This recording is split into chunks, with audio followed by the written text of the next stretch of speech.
soal iklan di media massa oleh peserta pemilu. Sebenarnya konteksnya adalah peserta pemilu, tetapi kadang orang masih mempunyai mindset bahwa caleg itu bagian dari peserta pemilu. Welcome back to my channel, Trilaras Anggrijani.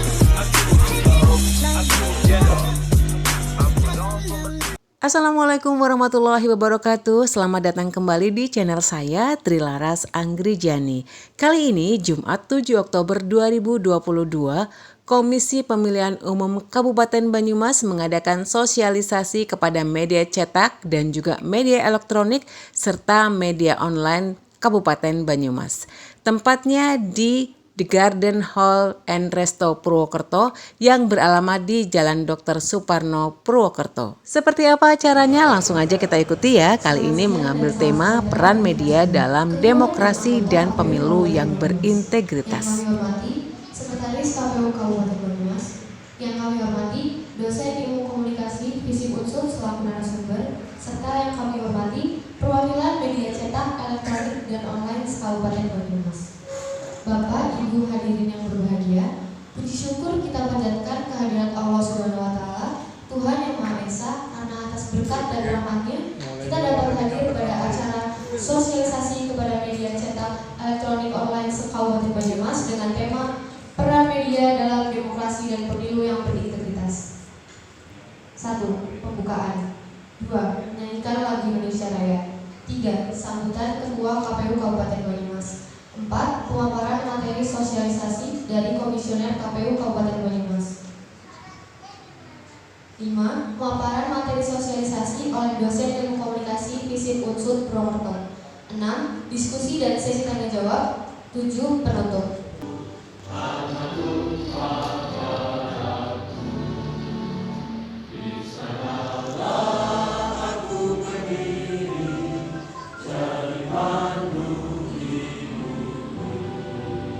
KPU Kabupaten Banyumas, kepada Bapak Imam Arif dipersilakan. Bismillahirrahmanirrahim. Assalamualaikum warahmatullahi wabarakatuh. Alhamdulillah, berarti teman-teman media, baik cetak, elektronik maupun online, yang kami hormati Mas John, Bawaslu dan juga wartawan yang kami hormati terutama dan para ahli yang berbahagia.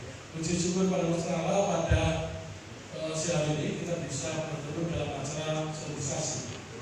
Yang pertama ucapan terima kasih kepada rekan-rekan media. Ini acara pertama kami di sosialisasi. Yang pertama kita akan mengundang teman-teman media. Dengan kita akui bahwa kita sampaikan sebagai kepada ketua KPU bahwa pemilu di 2024 ini belum selesai, belum nendang sampai ke daerah. Harapan kami dengan media ada ke depan ada gengsilah pemilu di kabupaten yang Kabupaten Banyumas ini. Ada gengsi di wilayah. Kembali diskusi ataupun mungkin ngobrol-ngobrolnya bareng di forum ini. Terima kasih. Wassalamualaikum warahmatullahi wabarakatuh. Ini adalah pemaparan materi sosialisasi kepada Divisi Sosialisasi Pendidikan Pemilih, Partisipasi Masyarakat dan SDM, Bapak Yasum Surya Mentari SIP. Kami persilakan. Yang saya hormati Pak Ketua Imam Arif beserta dengan seluruh rekan komisioner. Materi hari ini intinya di beliau, di Pak Edi. Cuman untuk mengesahkan sebagai pemangku divisi, saya tetap kasih sosialisasi. Kira-kira gitu ya Mas ya. Mohon izin saya berdiri sebelum nanti saya berganti peran menjadi moderator. Bapak Ibu yang saya hormati, memang oleh Pak Ketua bahwa untuk pemilu tahun 2024 saya kira teman-teman wartawan juga sebagaimana jalinan yang sudah kita bangun dari beberapa tahun atau bahkan dari dulu, ini menjadi hal yang kita perhatikan dengan sangat di pemilu 2024. Mulai persiapan untuk rangkaian penampilan. Nanti Oktober, November, Desember kita sudah mulai menyiapkan terkait dengan agenda terkait penampilan. Apakah kira-kira Banyumas ini anjir atau berubah, saya kira nanti tunggu jawabannya dari Mas Hadam mungkin selaku dirjen yang memantau terkait dengan penampilan. Assalamualaikum warahmatullahi wabarakatuh.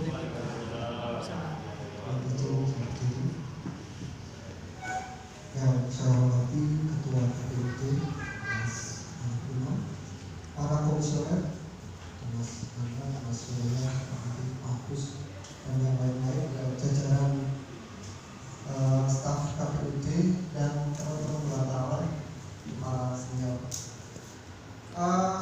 Sebetulnya sudah disampaikan semua oleh Mas Surya ya. Saya mungkin dihadirkan di sini untuk pantas-pantas melengkapi Mas, untuk melegitimasi. Tapi saya ingin meng-highlight beberapa hal ya, sebagai bagian dari keramanan pemilu 2024. Oke. Ya, saya ingin mengingatkan kembali ini yang dulu menjadi bagian pelajaran saya waktu kuliah dan yang diajarkan para senior dulu ya di media. Saya juga jadi wartawan seperti Bapak Ibu. Kata-kata perintis presiden perintis atau presiden Amerika yang ketiga ya, perintis negara Amerika maksudnya, Thomas Jefferson, bahwa kalau disuruh memilih pemerintahan tanpa kesepakatan atau kesepakatan tanpa pemerintahan, maka tidak ragu lagi bahwa dia akan memilih lebih baik ya ada kesepakatan tanpa pemerintahan. Saking pentingnya media masyarakat demokrasi begitu, karena katanya pemilihan umum itu gambaran ideal dan maksimal bagi sebuah pemerintahan demokrasi di masa modern. Jadi kita semua memang punya hajat dengan pemilu itu, karena pemilu itulah yang nanti akan membentuk masyarakat demokrasi kita. Dan media sebagai agen istilahkan sebagai defining agency begitu ya, agen yang mendefinisikan realitas begitu, jadi berperan penting di situ.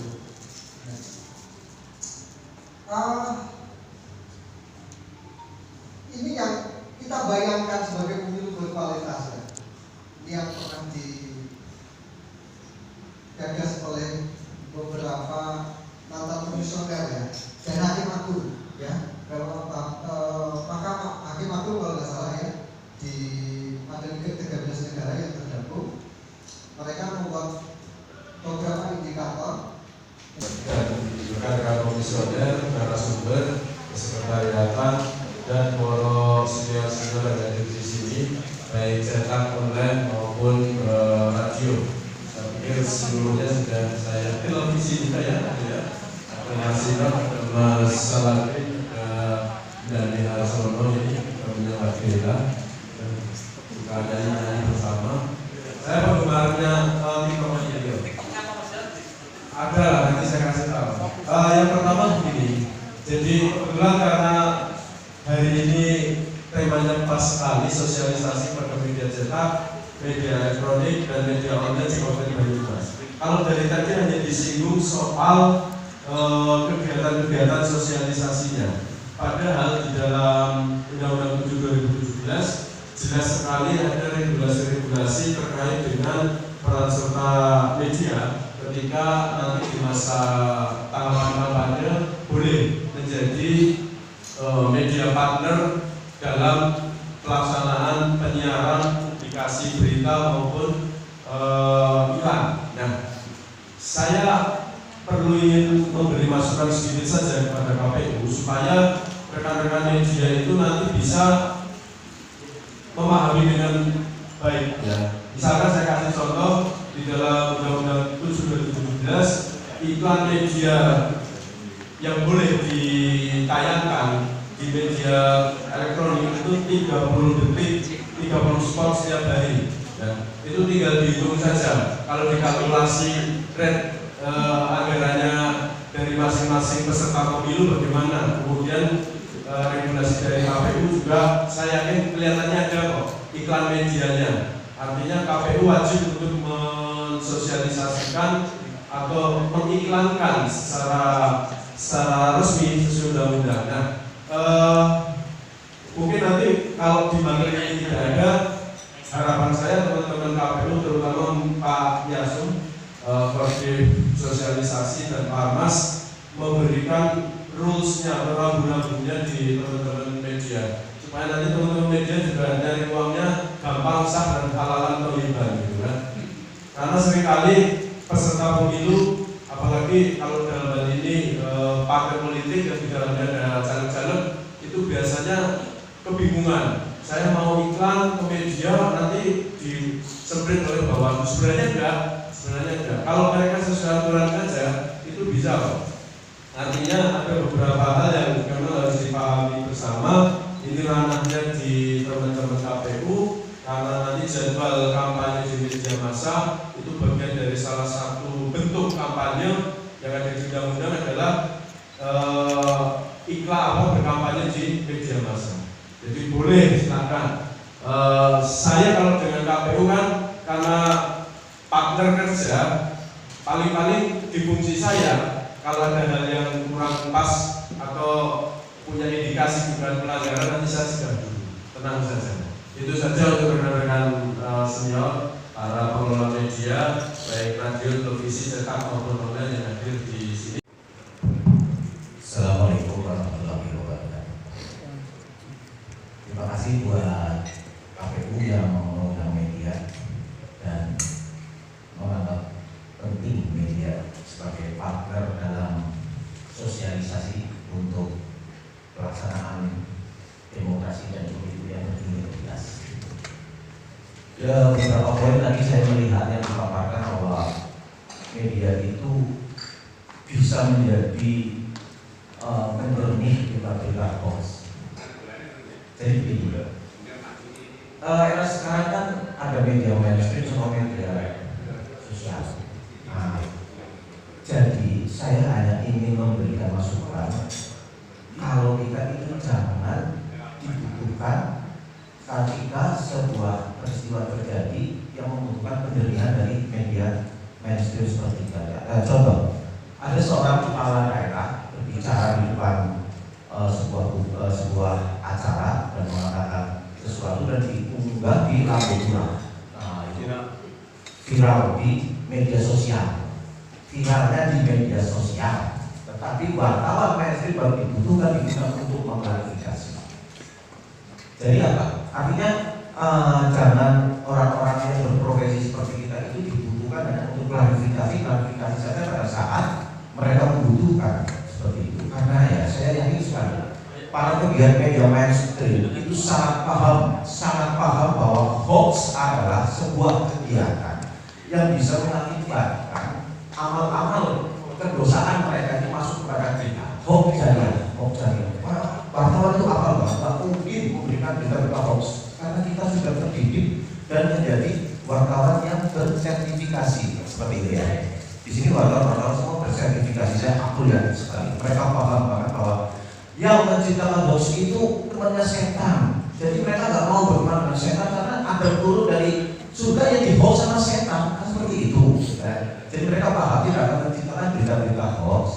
Dan apabila KPU ingin menggandeng kita, itu jangan hanya sebagai penjuri dari berita-berita hoax saja. Seperti itu. Bagaimana membatasi caleg yang pasang iklan? Maksudnya membatasi pengalaman 5 tahun yang lalu itu begitu dibuka keran untuk kampanye yang pasang caleg dari partai-partai besar, terus satu partai sampai ada beberapa caleg begitu. Nah, apakah media maksudnya harus seperti apa langkah kita?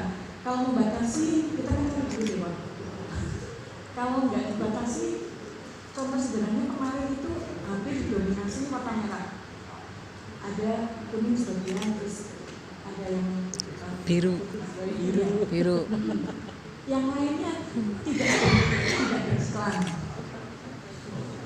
Apa mungkin dari partai lain atau caleg lain itu bisa memprotes? Kalau memprotes juga pasang, sedangkan yang pasang partai besar itu dengan caleg yang banyak, mereka katakanlah yang dipasang semua. Bagaimana membatasi atau membantu ini supaya kami media itu tidak kena sanksi. Terima kasih. Silakan Mas Yon, direspon Mas Yon. Di dalam filosofi Undang-Undang 7 2017 itu memang dibatasi soal iklan di media ketika tahapan kampanye. Kenapa dibatasi? Itu kalau dalam bahasa hukumnya agar tercipta keadilan, karena Undang-Undang 7 tahun 2017 ini punya cermin di undang-undang sebelumnya, bahwa sebelumnya tidak diatur soal iklan di media massa oleh peserta pemilu. Sebenarnya konteksnya adalah peserta pemilu, tetapi kadang orang masih mempunyai mindset bahwa caleg itu bagian dari peserta pemilu. Betul iya, tetapi peserta pemilu yang ada di undang-undang itu sebenarnya ada 3: partai politik, pasangan calon presiden, wakil presiden, dan perseorangan anggota DPD RI. Peserta pemilu itu. Alhasil di dalam partai politik ada caleg, kemudian ada kandidat-kandidat di DPR RI, DPRD provinsi dan kabupaten, maka secara otomatis mereka itu bagian. Nah, persoalannya sebelum ada Undang-Undang 7 2017 ini pasar bebas. Ya, kita bisa tahu di banyak media kalau dia punya power, dia bisa saja kemudian memberi ruang yang lebih kepada pihak-pihak yang punya kapital, lebih dibanding kandidat-kandidat atau peserta pemilu yang tidak punya kapital, sehingga akhirnya menjadi tidak fair play. Nah, Undang-Undang 7 2017 ini kemudian mengatur seluruh proses iklan di media massa. Ya, kalau di dalam Undang-Undang 7 kita bisa simak di situ ada pasal-pasal yang menyebutkan bentuk-bentuk kampanye. Ada tatap muka, ada rapat akbar, pertemuan terbatas, pembagian bahan kampanye, pemasangan alat peraga, termasuk juga iklan di media massa. Atau kita sering sebut ya iklan di koran, di TV, di radio, di online. Nah, kami kalau Bawaslu itu kontrolnya jelas. Kami tidak bisa melakukan proses penindakan ketika ranah iklan itu ada di media televisi atau radio tanpa menggandeng Komisi Penyiaran Indonesia Daerah, misalkan KPID atau KPI pusat. Kemudian kita tidak bisa menindak secara langsung iklan yang ada di media online karena itu ada ranah Undang-Undang ITE. Kita harus berkoordinasi dengan Kominfo karena yang bisa men-take down platform-platform itu kalau online itu Kominfo. Kalau radio televisi nanti di KPID. Nah, sementara di media cetak kita juga tidak bisa langsung melakukan proses-proses karena ini ada ranah di situ undang-undang lain yang mengatur di Dewan Pers. Jadi ketika kita berbicara proses media massa dengan proses tahapan pemilu, memang ini seperti buah si malakama. Di satu sisi KPU Bawaslu ingin partisipasi naik, di satu sisi regulasi mengatur dan mengamanahkan ada bahasa-bahasa untuk membatasi. Dalam tanda kutip membatasi ini sebenarnya kalau kita berbicara filosofi itu supaya adil dan semuanya bisa bermain fair play saja. Jadi kalau kemudian ada pertanyaan, ada caleg bahkan dalam satu partai beriklan, ya, sepanjang aturan yang dilalui itu tidak masalah atau tidak ada dilanggar, saya pikir juga nggak masalah. Cuman memang ada pembatasan. Iklan media massa itu ada batasan waktunya, terutama temporerinya harus dilaksanakan di masa kampanye misalkan. Di luar masa kampanye, ini juga bagian yang bisa kita analisis kembali. Misalkan, apakah media memberi ruang yang sama kepada semua pihak yang berkompetisi, tidak hanya ke satu pihak saja? Apakah kemudian ini berita atau ini advertorial, ya? Karena itu juga harus jelas juga. Demikianlah acara sosialisasi dari Komisi Pemilihan Umum Kabupaten Banyumas. Jadi di sini diharapkan media bisa sebagai pemberi informasi yang jernih, akurat dan akuntabel, dan juga bisa membantu meningkatkan kualitas demokrasi di Indonesia. Oh iya, buat teman-teman yang belum subscribe channel ini, ditunggu subscribe-nya ya. Terima kasih udah nonton video ini, nantikan lagi ya video saya selanjutnya. Assalamualaikum warahmatullahi wabarakatuh.